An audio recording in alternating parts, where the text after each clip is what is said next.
Chandrapur India की एक ऐसी सिटी जिसमें कुछ भी एक्स्ट्रा ऑर्डिनरी नहीं है। एक छोटी सी गंदी बदसूरत सी गंगा किनारे बसी हुई सिटी जिसे देखकर ऐसे लगता है जैसे यहाँ सब कुछ कीचड़ से बना हुआ होगा। ये उस वक्त की बात है जब इंडिया में ब्रिटिशर्स रूल कर रहे थे, ब्रिटिशर्स का राज था। तो ब्रिटिशर्स ने अपने रहने के लिए बिल्डिंग्स इस सिटी से थोड़ा हटकर रेलवे स्टेशन के पास बनवा रखी थी। वहाँ पर हॉस्पिटल और सिविल स्टेशन से ब्रिटिशर्स की इतनी बड़ी बड़ी बिल्डिंग्स से ये चंद्रपुर सिटी बहुत ही खूबसूरत रोमांटिक टाइप की सिटी लगती थी, क्योंकि ये सिटी की हरियाली इस सिटी की बदसूरती को छुपा लेती थी। ब्रिटिशर्स भी यहाँ पर आए थे ये सब सोचकर, या फिर यहाँ पर आते हैं ये सब सोचकर कि ये एक रोमांटिक चार्मिंग टाइप की जगह होगी, लेकिन इस सिटी में रहने के बाद में उनकी गलतफहमी दूर हो जाती है जब वो यहाँ पर रहते हैं। इस गंदी सी सिटी और ब्रिटिशर्स की साफ सुथरी बिल्डिंगों में बस एक ही चीज़ कॉमन है, ये साफ खुला आसमान जिसे ये दोनों बांटते हैं, शेयर करते हैं। ये गंदी सिटी और ये बड़े बड़े बिल्डिंग्स। हम कह सकते हैं कि ये खुला आसमान एक तरह से यहाँ का राजा है इस सिटी का, जो ये डिसाइड करता है कब यहाँ पर गर्मी पड़ेगी और कब बरसात होगी। इस सिटी में मालाबार केव्स हैं, मालाबार की गुफाएं जो बहुत ही खूबसूरत हैं, बहुत ही खूबसूरत एक्स्ट्रा ऑर्डिनरी गुफाएं हैं। अब इसी सिटी में एक मुस्लिम डॉक्टर है अजीज़ नाम का। अजीज़ जो अपनी बाइक पर बैठा अपने दोस्त हमीदुल्लाह के घर पर पहुंचा। ये यहाँ पर पहुंचने में लेट हो गया है।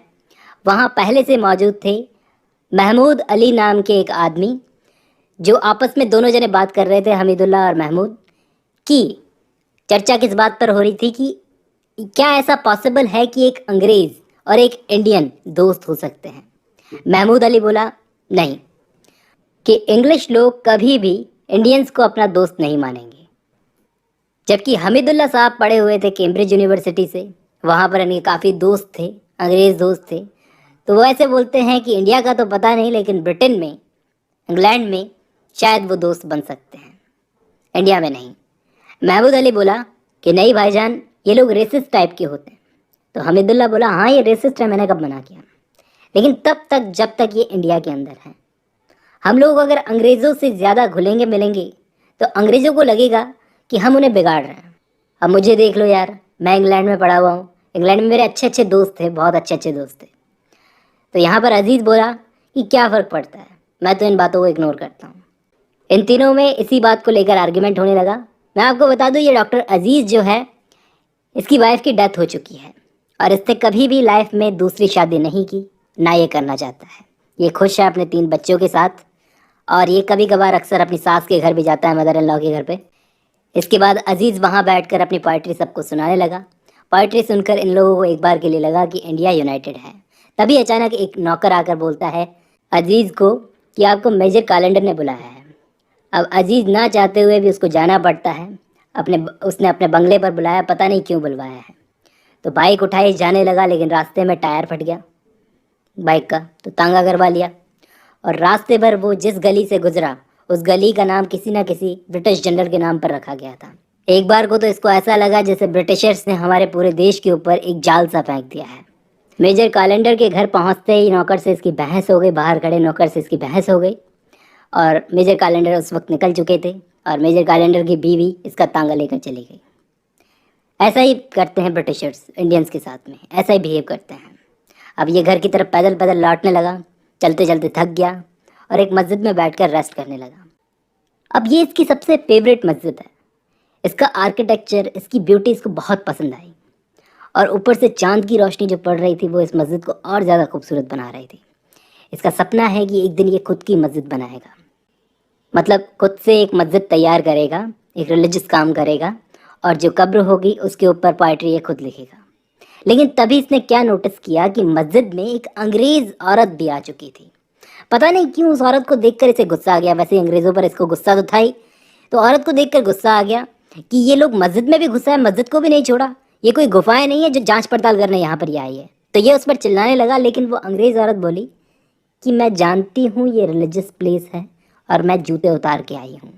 देखिए, मुझे पता है इंडिया के अंदर रिलीजियस प्लेसेस के अंदर जूते पहनकर नहीं आया जाता। अजीज़ ये देखकर शांत सा हुआ उसको पता नहीं क्यों उस लेडी का बिहेवियर अच्छा सा लगा। इस औरत का नाम है मिसेस मूर। ये औरत बूढ़ी सी है, थोड़ी सी लाइट पड़ी तो पता चला ये बूढ़ी सी औरत है। अजीज़ ने अपने बिहेवियर के लिए माफ़ी मांगी। ये औरत नई नई इंडिया में आई है, इसको ऐसा लगा क्योंकि ये इतने अच्छे से बात कर रही है। आमतौर पर यहाँ पर अंग्रेज़ जो हैं वो इतने अच्छे से बात करते नहीं हैं। यहाँ पर इस औरत मिसेस मूर का बेटा रॉनी इस सिटी का मजिस्ट्रेट है, तो मजिस्ट्रेट की माँ से अजीज़ मुँह लग गया। इस लेडी मिसेस मूर का हस्बैंड गुजर चुका है। अजीज़ बोला, मेरी भी सेम सी सिचुएशन है, मेरी वाइफ की डेथ हो चुकी है, मेरे 3 बच्चे हैं। तो वो लेडी बोलती है, मेरे भी 3 बच्चे हैं। तो पता नहीं क्यों इसका बिहेवियर इतना अच्छा लगा कि एक जुड़ाव सा हो गया इस औरत से इसको।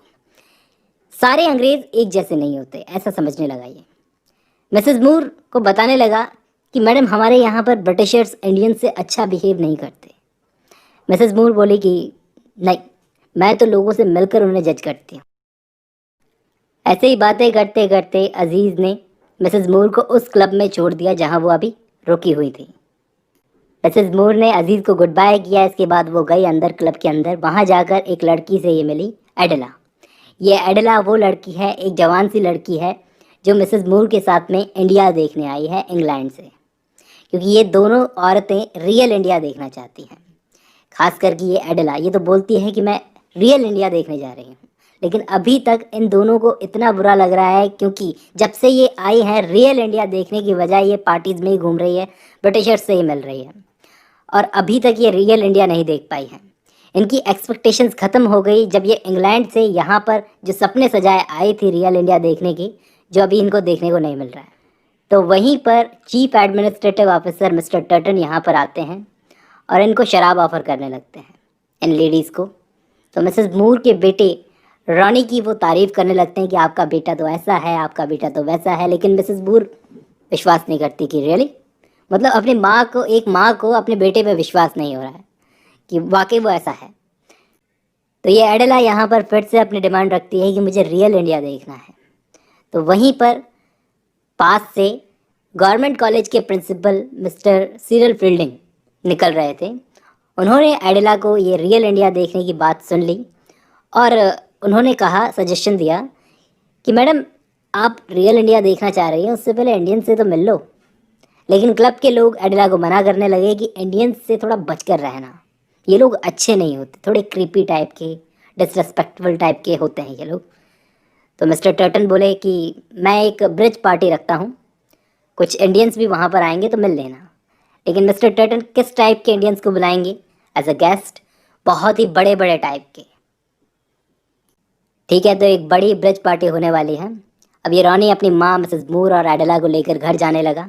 रास्ते में मिसेस मूर बोली कि मस्जिद में आज एक बहुत ही अच्छा यंग मैन मिला था। रॉनी ने कुछ भी रिएक्ट नहीं किया, उसने सोचा कोई अंग्रेज़ मिला होगा। लेकिन जब मिसेस मूर ने कहा कि वो इंडियन था तो रॉनी लाल पीला हो गया कि मम्मी ये इंडियन से बात मत किया करो, ये लोग क्रीपी होते हैं, ये अच्छे नहीं होते, ये रिस्पेक्ट करना नहीं जानते, जगली टाइप के होते हैं। और घर पहुँचते पहुँचते अपनी माँ को पूरे रास्ते ये सुनाता रहा। मिसेस मूर घर जाते ही अपने बेटे से बोलती हैं कि ऐसे बिना मिले लोगों को जज करना बंद कर दो बेटा। तो रॉनी बोला, मम्मी आप एडला को अजीज़ के बारे में मत बताना प्लीज़, मैं नहीं चाहता कि एडला को पता चले कि यहाँ पर इंडियंस को हम कैसे ट्रीट करते हैं वगैरह वगैरह। अब अगले दिन जैसा कि मिस्टर टर्टन ने वादा किया था, एक बड़ी सी ब्रिज पार्टी ऑर्गेनाइज़ की गई। कुछ इंडियंस को भी उस पार्टी में बुलवाया गया। इंडियंस को बड़ी हैरानी हुई कि हम लोगों को यहाँ पर क्यों बुलवाया जा रहा है। अब इस पार्टी में नवाब बहादुर जैसे बड़े बड़े लोगों को बुलवाया गया था। मतलब इंडियंस भी ऐसे जो बड़ी बड़ी रॉयल फैमिलीज से हो। अब ये ब्रिज पार्टी ऐसा सोचकर रखी गई थी कि 2 सोसाइटीज़, 2 कल्चर मिलेंगे, पता चलेगा कि यहाँ पर क्या ख़ास है, वहाँ पर क्या ख़ास है, ऐसा करके। लेकिन यहाँ तो लोग इंडियंस का ये कहकर मजाक बनाने लगे, ये यूरोपियंस, कि ये इंडियंस जो हैं यूरोपियंस की तरह कपड़े पहनने की कोशिश करते हैं तो कैसे लगते हैं, ऐसे करके वो हंसने लगे। मिसेस मूर और एडला सेटिस्फाई नहीं हुई इस पार्टी से कि यहाँ पर रियल इंडिया देखने को नहीं मिल रहा है। वहाँ उस पार्टी में मिस्टर फील्डिंग भी आए थे, मैंने आपको बताया था, प्रिंसिपल साहब, जिन्होंने कहा था कि कुछ इंडियंस से मिलो वगैरह वगैरह। वो इंडियंस से घुलने मिलने लगे, जो भी बड़े बड़े इंडियंस थे। उन्होंने इन दोनों को भी देखा, दोनों लेडीज़ को देखा और जाके इनसे बात की। बोले अगर आप चाहें तो मेरे घर पर आइए चाय पीने के लिए। एडेला तुरंत मान गई, क्योंकि उसे लग रहा था कि यहाँ इस पार्टी में इंडियंस का कुछ ज़्यादा ही मजाक बनाया जा रहा है। तो मिस्टर फील्डिंग बोले कि मेरे घर आओ कल चाय पीने के लिए, आपको कुछ इंडियंस से भी मिलवाता हूँ। तो एडेला बोली वैसे ये डॉक्टर अजीज़ कौन है? मिस्टर फील्डिंग बोले अच्छा अजीज़, हाँ मैं उसको भी बुलवा लूँगा, आइए तो सही आप कल दोनों। अब दोस्तों, मैं यहाँ आपको एक और चीज़ बता दूँ कि ये एडेला की शादी मिसेस मूर के बेटे इस रॉनी से होने वाली है। अब इसे डर लगने लगा है कि ये आदमी किस टाइप का है, मेरी शादी के बाद में मेरा फ्यूचर क्या होगा। ये नहीं चाहती थी कि ये रॉनी की तरह बड़ी बड़ी ब्रिटिश पार्टीज में भटकती रहे। मिसेस मूर तो समझती है कि अंग्रेज यहाँ के लोगों के साथ सही बिहेव नहीं करते, लेकिन रॉनी बोलता है कि अंग्रेज यहाँ पर शांति कायम करना चाहते हैं तो ऐसा बिहेवियर जरूरी है। मिसेस मूर बोलती है कि तुम लोग भगवान बनने की कोशिश मत करो। रॉनी समझता है कि इसकी माँ तो हो रही है बूढ़ी, तो आर्ग्यूमेंट्स में वैसे भी जीत नहीं सकते इनसे। अब वहाँ पर अजीज़ ये ब्रिज पार्टी में गया नहीं था, उसको इनवाइट किया गया था ब्रिज पार्टी में, क्योंकि ये मेजर कैलेंडर जैसे लोग जो इसके सुपीरियर हैं, जो इससे ढंग से बात नहीं करते। तो अजीज़ एक सर्जन है, मेजर कैलेंडर से बहुत अच्छा सर्जन है, लेकिन ये इस पार्टी में नहीं गया क्योंकि इसको सारे अंग्रेज जो हैं कॉमिक फिगर्स लगते हैं। इसके अलावा जिस दिन ब्रिज पार्टी हुई थी उस दिन इसकी वाइफ की बरसी थी, 1 साल हो गया था, और ये अपनी वाइफ से बहुत प्यार करता था, इसलिए इसने शादी नहीं की, मैंने आपको बताया था। अब इसे एक और इनविटेशन मिलता है मिस्टर फील्डिंग की तरफ से कि आओ भाई कल हमारे घर चाय पीने आओ, चाय शाय पर। अजीज़ को मिस्टर फील्डिंग का ये इनविटेशन देखकर काफ़ी अच्छा लगा। अरे प्रिंसिपल साहब ने बुलाया, तब तो जाना पड़ेगा, तो इस इनविटेशन को एक्सेप्ट कर लेता है। इसके आगे की स्टोरी नेक्स्ट वीडियो में।